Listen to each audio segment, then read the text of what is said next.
दूसरी जगह हो गया, वो कैस्केडिंग इफेक्ट। बात ना ही शुरू करो तो अच्छा है। अभी ऐसे ही बहुत कुछ है, लड़ाई चल रही है, तो एक नया फ्रंट ओपन हो जाएगा। नमस्कार, आप देख रहे हैं आज तक। आपके साथ मैं हूं सईद अंसारी। आज हमारे साथ वो शख्स हैं जिन्होंने 2000 रुपए से अपना कारोबार शुरू किया। 2 लाख करोड़ से ज्यादा का एक बहुत बड़ा साम्राज्य खड़ा किया, जिनके 10 लाख से ज्यादा एम्प्लॉइज हैं, करोड़ों उनके निवेशक हैं जो उन पर भरोसा करते हैं। लेकिन आज इस भरोसे पर आ रही है आंच, और एक लड़ाई शुरू हुई है सहारा और सेबी के बीच में। हमारे साथ सहारा प्रमुख सुब्रत रॉय सहारा जी हैं। बहुत धन्यवाद आपका और स्वागत आज तक से बातचीत करने के लिए। इस सेबी की सुब्रत रॉय जी जो लड़ाई है, यह आखिर है क्या और शुरू कहां से हुई? पहली बात, आपने एक बात शुरुआत में कही, भरोसा पे कुछ प्रश्न आ रहे हैं। हमारे जो निवेशकगण हैं, कार्यकर्तागण में भरोसे में कहीं दूर दूर तक कोई प्रश्न नहीं है। प्रश्न लोगों के दिमाग में आ रहे हैं जो लोग हमसे जुड़े नहीं हैं। आपका प्रश्न है ये कहां से कैसे शुरुआत हुई? शुरुआत तो ये पूरी कहानी 2005 से हुई। एक बड़ी लंबी कहानी, लंबी मतलब शॉर्ट में। अगर हम गलत नहीं हैं तो वो आपका पत्र जो आपने राष्ट्रपति उस वक्त के लिखा था, क्या ये वही कहानी है? कुछ अभी वो नई एक बात ना ही शुरू करो तो अच्छा है। अभी ऐसे ही बहुत कुछ है, लड़ाई चल रही है, और एक नया फ्रंट ओपन हो जाएगा। कभी उस बात को भी हम सामने लाएंगे। लेकिन क्या आपको लगता है सुब्रत रॉय जी कि वो जो आपका खत लिखना था, वो उसका बदला आपसे लिया जा रहा है? नहीं, ये कुछ कई चीज मिल गया इसमें। 2005 से शुरू हुआ रिजर्व बैंक में, सेबी में कुछ नहीं था उस समय जी। रिजर्व बैंक में हम लोग आरएनबीसी बहुत अच्छा चल रहा था। इवन गवर्नर ने कहा था आरएनबीसी बहुत अच्छी चीज है, क्योंकि आरएनबीसी में फाइनेंशियल इंक्लूजन था। हम लोग गरीब लोग, मतलब बहुत अच्छा योजना था, बहुत अच्छी तरह चल रही थी। 2008 में लाके इन लोगों ने हमें बड़ा गलत तरीके से, एकदम फिल्मी तरीके से प्रोहिबिशन ऑर्डर डाल दिया। प्रोहिबिट ऑर्डर मतलब पूरे हिंदुस्तान में फैला, मतलब मीडिया में जाता है, और ये होता है जब तुरंत बंद करो सबका पेमेंट कर दो, ये होता है प्रोहिबिट ऑर्डर। हम गए हाईकोर्ट ने तुरंत हमको सपोर्ट किया, और बल्कि एक स्ट्रिक्चर दे दिया आरबीआई को, ये गलत करे, हाई हैंडेडनेस आपका। ये भाग के नेक्स्ट डे सुप्रीम कोर्ट हमको सपोर्ट कर दिया, तो उनको प्रोहिबिटिव ऑर्डर विथड्रॉ करना पड़ा और 7 साल में टाइम देना पड़ा। प्रोहिबिटिव ऑर्डर 1947 के बाद पहली बार विथड्रॉ हुआ आरबीआई का हिस्ट्री में। अब उससे क्या हुआ, उस समय जो गवर्नर डिप्टी गवर्नर्स थे वो ये सोचे थे प्रोहिबिटिव ऑर्डर देने से इस करोड़ों जो डिपॉजिटर है they will run on the company, और ये कंपनी हमेशा के लिए ध्वस्त हो जाए। तो इसका सवाल यही है सुब्रत रॉय जी कि क्या ये जो लोग आए, धरना हो, प्रदर्शन हो, आपके खिलाफ लोग बोले, ऐसा हुआ नहीं हिंदुस्तान भर में, तो इसके पीछे कोई तो होगा, किसी की तो मंशा होगी, या अगर जिन्हें अपना पैसा वापस चाहिए वो पैसे आए और मांगे, ये कौन है जो चाहता है कि ऐसा हो? वो कौन है? ये देश के वो राजा हैं, खुदा है, जो अपने कर्तव्यों को नहीं जानते, केवल अपने हक को जानते हैं सरकारी तंत्र में बैठ के।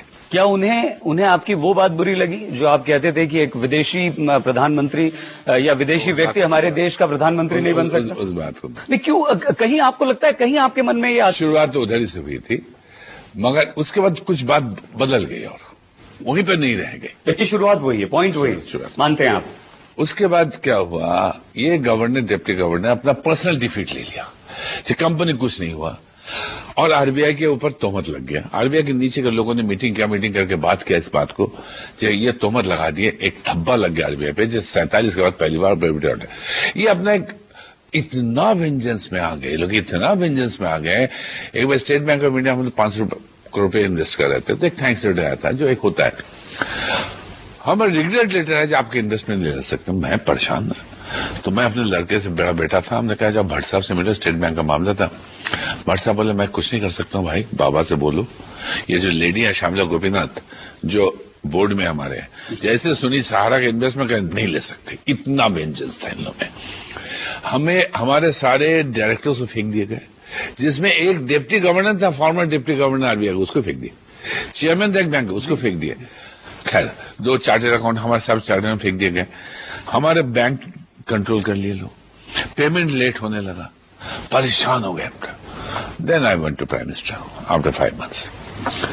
मैंने कहा, सर आप जान रहे हो क्यों हो रहा है, आप क्या चाहते हो, मुझे क्या करना चाहिए, क्या मुझे सामने आना चाहिए एकदम, मैं शुरू करूं?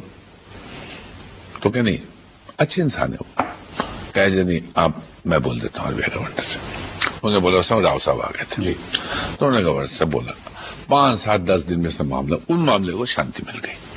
मैंने एक चिट्ठी लिखा आरबीआई को कि भाई 10 दिन में अगर साथ खत्म हो सकता है तो 5 मिनट को टॉर्चर क्यों किया गया, इसके पीछे उद्देश्य क्या रहा, आप लोग हम जवाब तो नहीं मिला। उसी में से एक डिप्टी गवर्नर थी श्यामला गोपीनाथ, दूसरी थी थोराट, जो पर्सनल डिफीट ली हुई थी, वो सेबी के बोर्ड में थी। हम डीआईएसपी सबमिट किए, डीआईएसपी सबमिट किए, वही सारी कहानी रची। क्योंकि उसी साल अप्रैल महीने में सेबी रीजनल डायरेक्टर लिख रहा है इसी 2 कंपनी के बारे में, कि भाई ये हमारे अंडर में नहीं आते हैं। उसी साल सेबी ने एक और कंपनी मामले में लिखा, जो प्राइवेट प्लेस पार्लियामेंट को दिया, प्राइवेट प्लेसमेंट जो अनलिस्टेड कंपनी है, ऐसे कंपनियां हमारे अंडर नहीं आती है। और वही सेबी 4 महीने बाद कोर्ट में एफिडेविट देता है ये कंपनी हमारे अंडर आती है। एक जगह ना, एक जगह हाँ। मैंने एक कानूनविद से पूछा उस दिन दिल्ली में, नाम नहीं लेना चाहूंगा, हम क्या सजा होना चाहिए इसका, क्या इनको तो हैंग कर देना चाहिए। हमको कोई दूसरा सिटीजन होता, नागरिक होता, एक एफिडेविट वहां दे रहा है, एक एफिडेविट यहां दे रहा है, पार्लियामेंट में कुछ दे रहा है, यहां एफिडेविट दे रहा है। तो ये सब चीज शायद हमारे इस समाज में, इस सिस्टम में चल सकते हैं। एक ऐसी साजिश आपके खिलाफ हो रही थी कि आप तमाम कोशिशें करते हुए, जिनसे आपका कोई लड़ाई नहीं, कोई झगड़ा नहीं, किसी को कोई बात बुरी लग गई, उनको मनाने की, समझाने की कोशिश करते रहे और अपना काम और कारोबार, जो समाज सेवा आप करते हैं, देश सेवा आप करते हैं, वो करते रहे। लेकिन वहां भी आपको टारगेट किया गया, मतलब मन में कुछ और, बाहर कुछ और। बाद में चीज मल्टीप्लाई होता गया ना। अब देखो क्या हुआ, सेबी की शुरुआत उन्होंने थोराट ने कर दी, एक लेडी ईडी थी, उनके साथ मिलकर सारा बवाल शुरू कर दी। उसके बाद मैं चेयरमैन के पास गया कि भाई आप ऐसा क्यों कर रहे हो, आप हमारे डीआरएसपी का इन्फॉर्मेशन तो आप हमारे एमसीएस से लो, हमसे क्यों बोल रहे हो। आरबीआई ये सब मैंने समझा, कुछ समझे। अब जो है ना, अब सेबी अपना इश्यू बना लिया, जैसे इतने बड़े रेगुलेटर है। मुझे कष्ट इस बात की, एक नागरिक हैसियत से कनाडा से में एक फोन आया कुछ लोगों का, क्या यार सेबी बहुत बड़ा रेगुलेटर है, इंस्टीट्यूशन देश का, इतने छोटे में कैसे नीचे कैसे आ रहा है लड़ाई में, इतने झूठ बोल के, इतने ट्विस्ट करके, खाली इनका एक ही मकसद है। आपने बताया नहीं कि उसके पीछे कोई और है। छोड़ो उस बात को, अब पीछे नहीं रह गया, मैं सही बता रहा हूं आपको। अब चीजें मल्टीप्लाई दूसरी जगह हो गया है, वो कास्केडिंग इफेक्ट हुआ है। अब मैं कहूंगा तो गलत कहूंगा, उसके पीछे शुरुआत सब वहीं से हुई थी, मगर कास्केडिंग इफेक्ट अब हो गया। अब सेबी की इश्यू बन गया, ये चक्कर अपना इश्यू बना लिया, ईगो इश्यू बन गया होगा, पॉलिसी को इश्यू बन गया, ये चक्कर है। तो सहारा श्री सुब्रत रॉय जी का यहां पर साफ तौर पर यह कहना है कि एक साजिश उनके खिलाफ हुई थी, उन्होंने उसे दूर करने की गलतफहमी को कोशिश की, लेकिन वो बातें बढ़ती गई और बढ़ते बढ़ते आज यहां तक पहुंची हैं। लेकिन यहां पर हम रुकेंगे कुछ देर में, और जैसे ही लौट कर आएंगे तो जरूर पूछेंगे कि निवेशकों का पैसा जो उन्होंने लौटाया है और जो बाकी है वो कैसे लौटाएंगे, और सेबी ने उनसे क्या क्या पूछा जब वो सेबी के सामने हुए थे पेश। देखते रहिए आज तक। अब चीजें मल्टीप्लाई दूसरी जगह हो गया, वो कास्केडिंग इफेक्ट। बात ना ही शुरू करो तो अच्छा है, अभी ऐसे ही बहुत कुछ है, लड़ाई चल रही है, वो एक नया फ्रंट ओपन हो जाएगा। देश का एक बहुत बड़ा औद्योगिक घराना, एक ऐसी संस्था जो निजी और सरकारी सभी संस्थाओं, रेलवे को छोड़ने के बाद सबसे बड़ी देश की संस्था, उसको टारगेट किया जाता है, ऐसा कहना है उस संस्था के प्रमुख सुब्रत रॉय सहारा जी का। सेबी ने आपको बुलाया, आप गए, आपने बहुत सारी सवालों के जवाब दिए। क्या क्या सवाल पूछे आपसे? हमसे ज्यादा सवाल करने का नहीं था उनके पास, क्योंकि उनको तो मेनली पर्सनल एसेट की बात को जानना था। मेरा पर्सनल एसेट कुछ है नहीं खास, तो मैंने उसको दे भी दिया था। तो मैंने कहा भी जो और लोग जो है उनसे बातें करो, हम निकल जाते हैं। तो उन्होंने कहा नहीं आप बैठिए, आपको दस्तखत करना होगा। मैं बैठा रहा, मैं सोचा एक कप चाय पीने को मिलेगा, वो भी नहीं मिला। बैठा रहा, फिर बाहर निकल के आ गया। आपका दर्द था, आपने चाय का जिक्र पहले भी किया है, लेकिन दर्द नहीं था, तकलीफ थी। तकलीफ भी नहीं थी, मगर कम से बुरा लगा। भारतीय कुछ हमारे बुरा लगा संस्कार होता है यार। जी। लाखों करोड़ों रुपए का आपका साम्राज्य, तमाम तरह के आपके बिजनेस, इसमें अगर आप ये कहते हैं सेबी के सामने जाकर सुब्रत रॉय जी की मेरी कुल संपत्ति का जो ब्यौरा आप देते हैं वो 4-5 करोड़ 6 करोड़ रुपए से ज्यादा नहीं होता है, तो लोगों को लगता है कि ऐसा कैसे, क्यों? ऐसा हुआ कि 80 के दशक में ही जितने पार्टनर्स, डायरेक्टर्स, शेयर होल्डर्स थे इस कंपनी ग्रुप में, वो सब वर्कर्स में से थे। इस कंपनी में कोई भी पैसा लगाए कुछ नहीं बनाए, सब वर्क कंट्रीब्यूशन से ऊपर उठे। अब उसी समय मेरे मन में एक बात आई, जो किसी को बड़े आदमी नहीं बनना चाहिए, तब संस्था खराब हो जाता है अपने व्यक्तिगत तौर पे। तो मैंने सबसे बात की और हम सब ने मिलकर एफिडेविट, नोटरी एफिडेविट लिया कोर्ट, कि कोई भी व्यक्ति खुद, पार्टनर, शेयर होल्डर वगैरह और उनके परिवार के सदस्य कभी भी इस संस्था का लाभ या जो एसेट है उसका अंश नहीं ले सकते। और उसी पे हम लोग चल पड़े। आज तक 34 साल में ना डिविडेंड 1 रुपया डिक्लेयर हुआ, ना प्रॉफिट कोई शेयर किया है। लेकिन दो सवाल हैं यहां पर आप पर। एक तो बहुत ही गंभीर आरोप आजकल ये लग रहे हैं कि आप इस देश, हालांकि देशभक्ति, देश प्रेम, भारत पर्व मनाना, इस तरह के कामों में आप सबसे आगे रहते हैं। क्रिकेट की दोनों महिला पुरुष को आप स्पॉन्सर कर रहे हैं बरसों से, हॉकी को आप स्पॉन्सर कर रहे हैं, सब कुछ करते हैं आप देश की भलाई के लिए, खेल के लिए, शिक्षा के लिए, रोजगार के लिए। लेकिन एक बहुत गंभीर आरोप इस वक्त आप पर यह लग रहा है कि आप देश का पैसा, देश के लोगों का पैसा विदेशों में अपने लिए लगा रहे हैं, होटल्स बना रहे हैं, प्रॉपर्टीज खरीद रहे हैं। अब तक हम लोगों ने 3 प्रॉपर्टीज बनाए हैं विदेश में, और जिसके लिए अभी तक मेरा जितना दिमाग में है और सही होगा, बाहर 3,500 करोड़ शायद यहां से गया आज तक हिंदुस्तान से बाहर, और जिसमें हमने 3 होटल का मालिकाना रखते हैं। आज इस सिस्टम ने मुझे बाहर किया है, इस सिस्टम की बदतमीजी ने मुझे बाहर किया है। सेबी ये कहती है कि आप 24,000 करोड़ रुपया लौटा दीजिए अपने निवेशकों का। आपके लिए कोई बड़ी बात नहीं है, जितना आपका बिजनेस है, जितना आपके कारोबार है अलग अलग तरह के, तो फिर ये लड़ाई क्या है, क्यों है, ये लौटा क्यों नहीं देते? 24,000 करोड़ की बात हम ही ने कहा था, ये मेरा दिया हुआ फिगर है सेबी का कोर्ट में।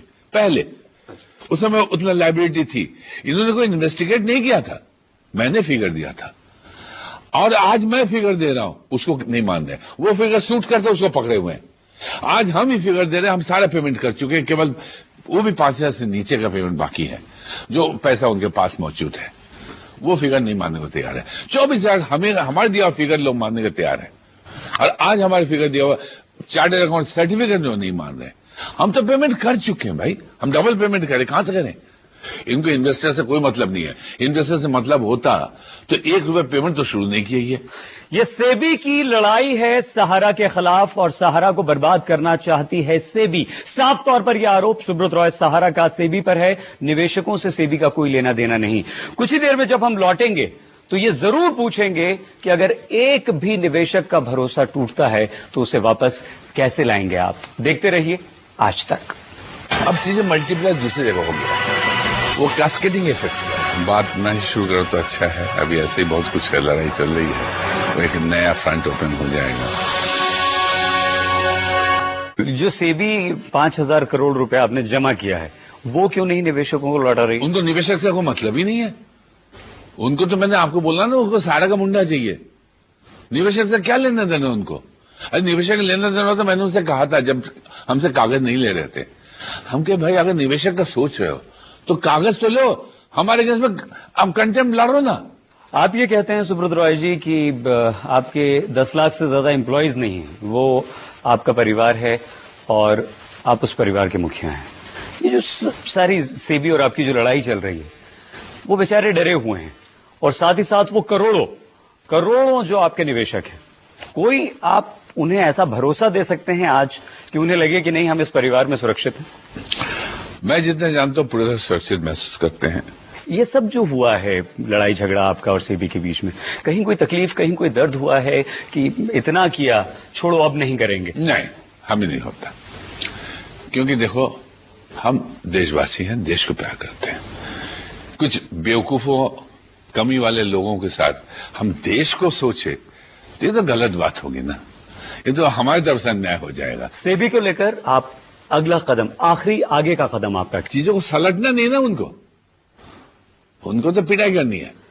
सहारा की पिटाई करनी है, सहारा का सिर चाहिए सेबी को, साफ तौर पर यह कहना है सहारा प्रमुख सुब्रत रॉय सहारा का। और इन्वेस्टर्स, निवेशकों से सेबी का कोई लेना देना नहीं, हमने पूरा पैसा लौटाया है, लौटाएंगे, निवेशकों का भरोसा कायम है। बहुत धन्यवाद आपका आज तक से बातचीत करने के लिए, समय देने के लिए शुक्रिया। आप भी देखते रहिए आज तक। अब चीजें मल्टीप्लाई दूसरी जगह हो गई, वो कैस्केडिंग इफेक्ट। बात ना ही शुरू करो तो अच्छा है, अभी ऐसे ही बहुत कुछ है, लड़ाई चल रही है, वो एक नया फ्रंट ओपन हो जाएगा।